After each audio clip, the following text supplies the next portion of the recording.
What's up, everyone? Aaron Nagler here with your Packers Daily Chat, coming to you live on the Cheesehead TV social channels. It is Wednesday. The Packers will be back on the practice field later this afternoon. We'll hear from Matt LaFleur, Aaron Rodgers, Devontae Adams, but most importantly, we're going to hear from you fine folks in the comments section. Good to see everybody mixing it up already. Plenty of folks here. Accidental Hero, what's up? Tony, good morning. Pogs is here, of course. Gary, of course, is here. Stalwart diehards all. I kick ass 44. TKM is at his post. It's good to see everyone. Good to be 4-1. Good, even going even 500 the rest of the way probably means another division title and a home playoff game. Add some health in there, and we were really cooking. Go Pack, go! Alec, what an odd, sunny, forward-thinking disposition. What are you doing on the internet? That's bizarre. But yeah, it's a good way to look at it.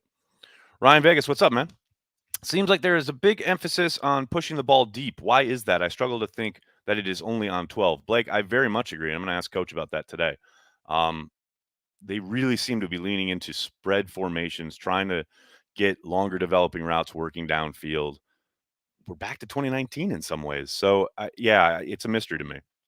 We've seen a lot less of the condensed formations, the bunch sets, things like that, to free guys up underneath.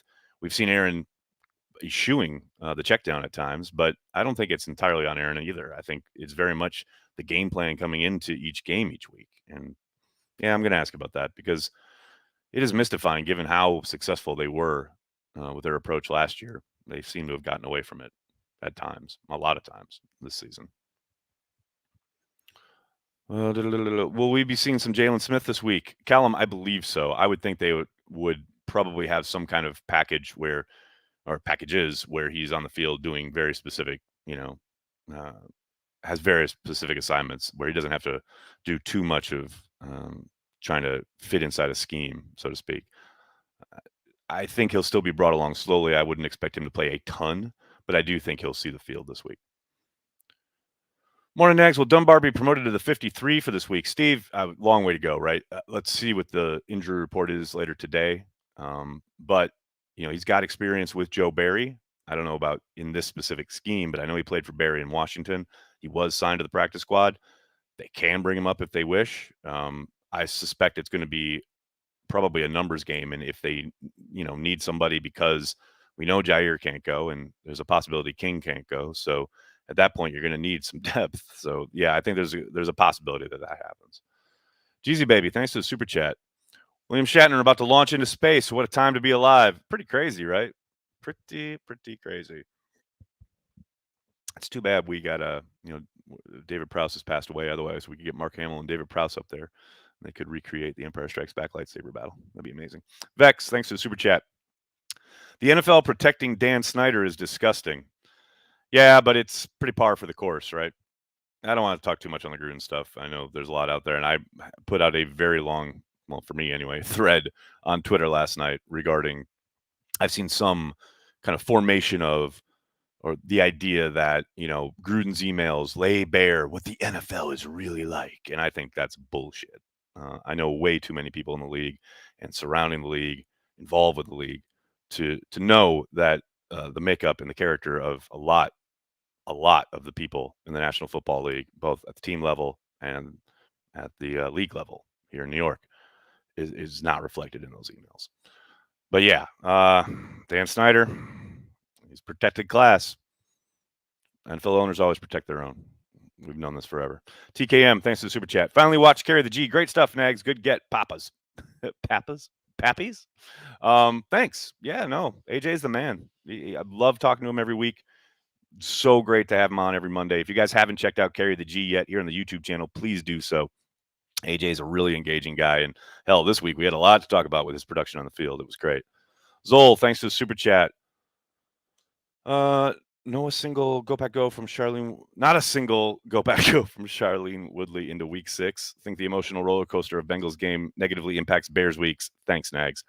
Charlene Woodley can do whatever she wants. As far as the overtime negatively impacting, I don't think it's about the emotions impacting them, but the fact that they were on the field for basically another quarter, that might impact them. That there is little doubt. I mean, it's hard. A full NFL football game of 4 quarters is tough enough.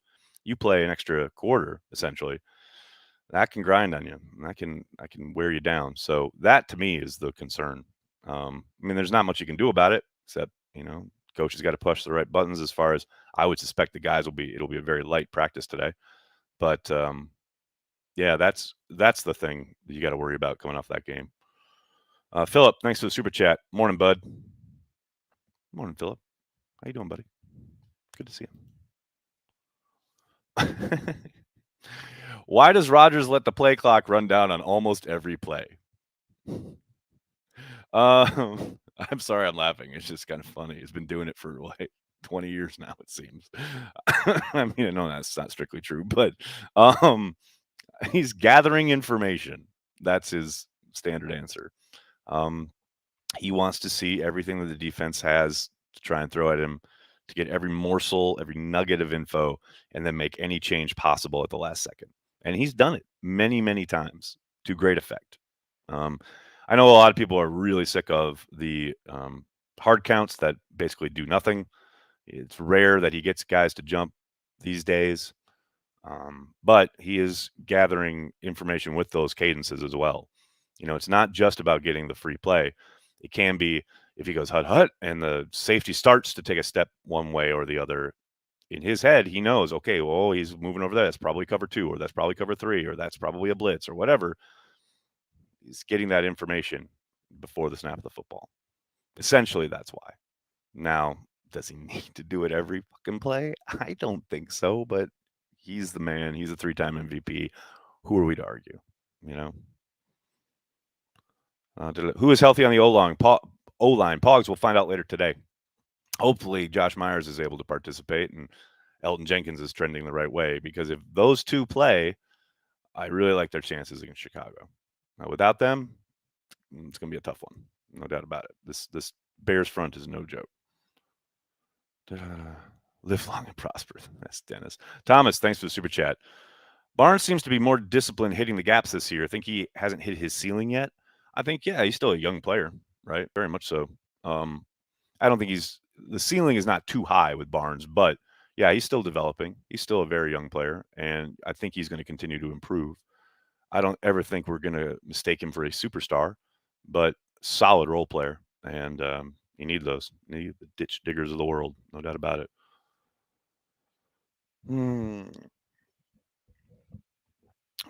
Will Jalen Smith play this week? I talked about that a little bit earlier. Packers fan club. I think we'll see him in certain packages. Yeah.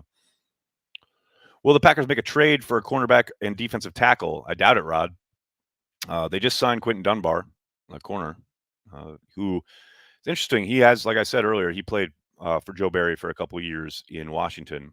He was set to be the Lions starter coming into this season. And then he had a mysterious kind of almost disappearance during training camp with Detroit and then was let go. And then it's just kind of been on the street.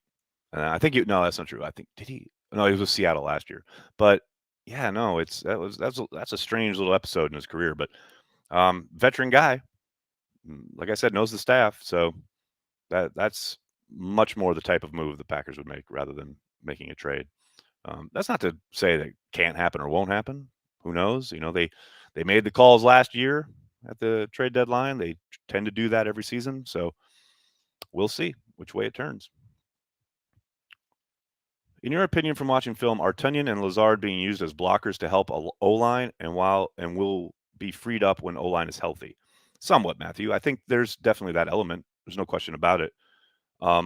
We've seen Tunyon do he's been more strident in making the first initial kind of block / help the tackle and getting out into his route, which is something I think we heard Justin Outen talk about after the San Francisco game. It was great. We saw him putting Bosa on his ass and blah, blah, blah, but he wasn't getting out into his route afterwards. So Outen tried to kind of stress the idea of, okay, it's great that you make this initial block, but you got to get upfield afterwards or wherever. And we've seen that, a better kind of effort from him. I just think, they're not drawing up plays for him. They're certainly not calling his number. And that means he's not going to get nearly as many looks. Now, we saw Rodgers take a deep shot to him. He did complete one to him on Sunday. But for the most part, when you've got Devontae Adams and Aaron Jones, those are going to be your number 1 and number 2 targets almost always. That the plays are called for. They're just not calling plays for Lazard and Dunyan. And, when you're as productive as Devontae, it's hard to argue. Do I like the Dunbar signing? I do kick ass. I think it's a quality depth signing, especially a month plus into the season. A guy who's, started and played at a high level. I don't think he's the world's greatest corner or anything like that, but it's definitely 100% the kind of move Ted never would have made. And it's the kind of thing, and I know this for a fact, that Brian and Elliott and Alonzo would have gone to Ted with and said, hey, look, there's this guy on the street. He's got starting experience. Let's bring him in. And Ted would go, no, I like our guys. And then they would get frustrated and go back to the drawing board. I mean, that I can't tell you. They did that all the time. And Ted almost always said no. So this is the kind of move that Ted probably doesn't make. So, for all the frustrations that we used to have with, Ted never signs anybody, blah, blah, blah, and I understand, I think the perception is from I've seen online, people talking about Brian, like, oh, he's like Ted 2.0. He's just a tad more aggressive bringing in people from outside the building than Ted was. And this is a perfect example of that. And that's all I ever really wanted Ted to do. So I can't quibble with it. I like it. Dustin, thanks for the super chat. What other Packers players have ever energized the team when they get the ball like Big Dog? Violet Dog Fund. Oh, that would be Olive's Dog Fund, please. Dustin. Yeah, I don't know. That's a good one, man. The emotional connection, right? The feeling I think people get when he gets the ball in his hands and he's trucking people, man, they certainly rally around him. I would think the one that leaps to mind back in the day is William Henderson, because he wasn't really a featured part, especially in the passing game. But when he got the ball and he was running people over, man, guys got hype. Guys got hype when William Henderson got the ball. But yeah, Big Dog is definitely somebody who brings a little energy to the team, no doubt. Dustin, again, thanks for the super chat. How much is it going to cost to keep Stenovich around with the way he is making the line work, minus 3 of the best 4? They'll pay him. Whatever it is, they'll pay him. I can't imagine Matt lets him go unless he's given an opportunity to be a head coach. Maybe he gets a coordinator nod somewhere, but I would tend to doubt it. I think they'll extend his contract and make sure he sticks around for as long as Matt's there. I kick ass 44. Thanks for the super chat. Maybe the personnel staff isn't so bad after all. David, thanks for the super chat. Nags, greetings from Ireland. Finally made one. What's up, David? Good morning from New York City. I believe it's probably afternoon where you are. Thanks for joining us live. Good to see you, buddy. Thanks so much. John Kuhn, that's Ryan. That's a good one. Yeah, Kuhn, definitely. Although it's funny. I think Kuhn energized the crowd more than he energized the team. Not that he didn't energize the team, because I know he did, but man, the crowd would definitely get hyped for John Kuhn. Of that, there is no doubt. Dillon, more usage, say that 5 times fast, as a pass catcher in the future. Darren, I think so. We heard Aaron singing his praises after the game. Matt talking about his ability in the passing game. I hope so. Been begging for that wheel route for a year and a half now. But yeah, I think it's always helps when you put it on tape, right? And you show that you can do it. And he's kind of been doing it consistently since that first training camp practice. The more, kind of development you get in the passing game, the better it's going to be. The more defensive coordinators have to worry about it. Yeah, I think you'll see he'll be used. I doubt he'll ever be a featured part of the passing game, but I do think they can use him more as a complementary piece, kind of a change of pace, kind of when you're least expecting it kind of thing, kind of like we saw on Sunday. Arthur, thanks for the super chat. Heard Nagy tested positive for the need of his annual Packers ass whooping. Go Pack, go. Man, this Bears team, it's gonna be tough, man. Y'all like to joke, and God knows the Bears still suck, but that defense is nasty. This is going to be tough, and that's why I say we need to get healthy along that O-line. That front is no joke. I know everyone on my fucking Twitter timeline last night was, oh, Rodgers is going to carve him up again, blah, blah, blah. It's like, you realize Rodgers doesn't do this alone, right? The team needs to do it. And that defense is going to be tough. And on the flip side, they're going to want to run the ball against the Packers, and that's going to be a stiff test for our defensive front. I think they can get after Fields against this offensive line if they can get him in obvious passing downs.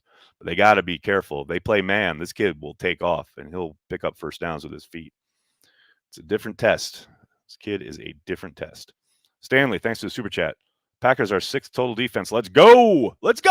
6th total defense. Not that I really care about rankings. It's more about rankings and points, but I hear you. I feel you. All division games are dicey. Gary, you got that right. Familiarity always breeds like really just tough back and forth, especially in the North. It's kind of always been that way. But yeah, division games are always tough. There's no doubt about it. Just look at the first half of that Detroit game. Hey, Max, thanks for being so astute. Yeah, I don't know how astute I'm going to be when I ask Matt my question today, but we'll see.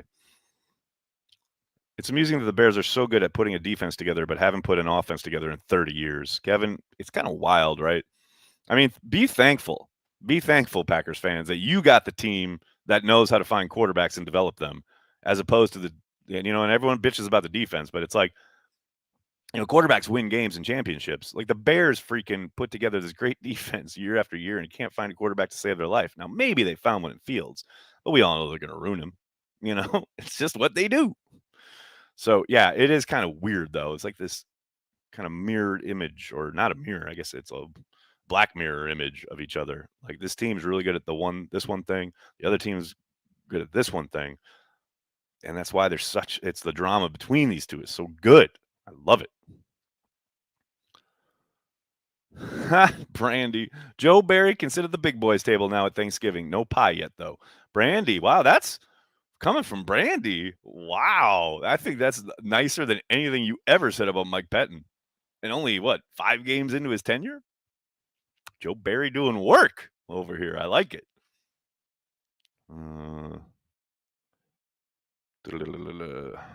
Not even humble pie. Nice. The Bears know how to ruin quarterbacks. That is true. They do. Let's hope that knee injury still bothers Fields for this game. No, man. I want him top of his game. I want to beat people at their best. Injuries are part of the game. I understand that, but I hope he's feeling right as rain so the Packers can demoralize him. That's what I want. Seeing Campbell fill the hole was a breath of fresh air. I mean, Campbell is a whole kind of existence in this defense has been a breath of fresh air. I think you talk about being wandering in the Sahara Desert, searching for a glass of water, and then finding like a trough of water. That's what Campbell is. At inside backer for the Packers. It's crazy. I mean, I can only echo Aaron Rodgers. How is this guy on the street? It's crazy. And I understand Cardinals drafted a guy, so they didn't really need him. And they're playing very well. I mean, it's no knock on the Cardinals. Their guy is really good, so I understand it. But, man, it's just great. Just a great pickup for the Pack. I'm just sad Z won't eat this Sunday. Yeah, Tony, I hear you. It sucks that Za'Darius is missing the balance of the season. Really sucks. Marshall, thanks for the super chat.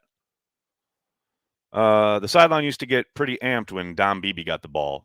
That's true. That is so true. Remember the Monday Nighter against the Niners in Lambeau? All-timer. That he has one of the great plays ever in that game when Favre's rolling to his left and hits him. Oh, that was an epic game. So good. Do you remember when Favre's ball got stolen on the Bengals game? I do. Did you? Rodgers brought it up on Tuesday with McAfee. There was some crazy shit. Do you remember when the guy ran on the field in Carolina? I think, was that a Monday night? Yeah, it was a Monday night game because it was Dennis Miller was on the call. And he literally, like, the Panthers and the Packers were lining up on, like, right before a play, like 5 seconds on the play clock. Some dude runs off from the sideline and, like, runs into the middle of the lines. It was crazy. Good times. Good time. I think Favre kind of attracted that element. Accidental Hero, thanks for the super chat. What's more difficult, rookie starting QB for Bears or dating with a stash in New York? Staten Island fun. I'm going to tell you, it ain't. Neither one is easy. I'll just leave it at that. Oh, my love life is a fucking disaster. Dave, thanks for the super chat. As a Packer fan in Chicagoland, need this win Sunday. Chicagoans become real insufferable real fast with only the littlest bit of hope. Oh, yeah, you only have to venture forth to Twitter to find that out. Remember when they signed Clinton Dix and they had gotten the great swindle over on the Packers because they signed Adrian Amos? They spent all summer crowing about that. Or the one fucking year they win the division and then Mitch Trubisky's better than Aaron Rodgers. Yeah, it doesn't take much to get the Bears fans going, but we know Packers, we just sit back, bide our time, then we put them in their place. We know what's what. We know how it is. But Dave, I've been there. I lived in Chicago out of high school, and yeah, it was so funny. It was really before there were like, sports bars with tons of TVs. And I would go when the Packers would play the Bears, but most weeks I would catch the radio call, Jim and Max, out of Milwaukee, actually just south of Milwaukee, and I would get I'd be tuning in my radio to listen to the game. Kids, what I'm telling you is I'm old. I'm very old. All right, I'm going to have to get going. Please hit like on this video, subscribe to the channel, and join Corey and I tonight at 6 p.m. or an hour later tonight, 6 p.m. Eastern, 5 p.m. Lambeau time for the return of Packer Transplants Live. Two guys who like to think they know something about football and various other things. It's going to be a lot of fun. Please join us, hit like, hit subscribe, and then tell your friends and tell your family. Cheesehead TV. We're devoted to Green Bay Packers fans worldwide. Thanks a lot, everybody. Have a great day. Go Pack Go.